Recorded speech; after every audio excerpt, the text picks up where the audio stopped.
দিদির পছন্দ মতো কিন্তু আমি সবটা শুনে নিয়েছিলাম যে সিম্পল মেকআপ করতে চাই, তো সিম্পলের মধ্যেই কিন্তু আমি একটা বেস রেডি করেছিলাম আর আই মেকআপটাও তেমনই কিন্তু করে দিয়েছিলাম।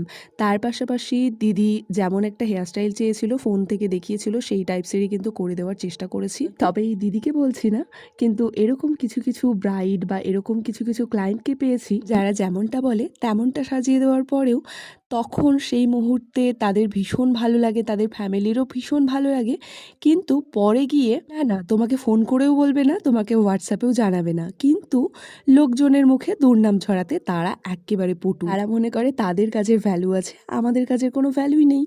আর আমাদের প্রোডাক্ট তো ফ্রিতে পাই আমরা। মেকআপের কোর্স করতে না লেগেছে টাকা আর না লেগেছে সময়, দিনের পর দিন প্র্যাকটিস, তারপর ফটোশ্যুট, ক্যামেরা, আরও অনেক কিছু তো রয়েইছে। এটা তো জাস্ট নর্মাল বিষয়, যে এটা তো কোনো ব্যাপারই না, তাই না? যেই হোক, এরপর কিন্তু আমিও রেডি হয়ে কোনো মতো, হেয়ার স্টাইল তো করিনি, কোনো মতো একটু জাস্ট মেকআপটা থুপে দিয়েছিলাম, তারপর ড্রেস চেঞ্জ করে কিন্তু বেরিয়ে পড়েছিলাম আবারও চামঠাতে, পিসির বাড়িতে। আর এখানে আমরা ভিডিও করছিলাম, দেখো ছোট পিসি উঁকি দিয়ে দেখছে, আর এই হচ্ছে বড় পিসি, বড় পিসির মেজো মেয়ে জামাই, আর ঠাম্মা তাদের ছোট্ট মেয়ে, আর আমার বোন। আমার মনে হয় বেশিরভাগ মেকআপ আর্টিস্টদের এরকমই হয়, কাজের দিনে কাজটা বেড়ে যায় আর নিজের সাজার তেমন সময় হয়ে ওঠে না। তো কোনো মতো করেই কিন্তু আমি রেডি হয়ে চলে এসেছিলাম, আর এসে দেখছি এখানে ফুচকাও শেষ, সমস্ত কিছুই শেষ।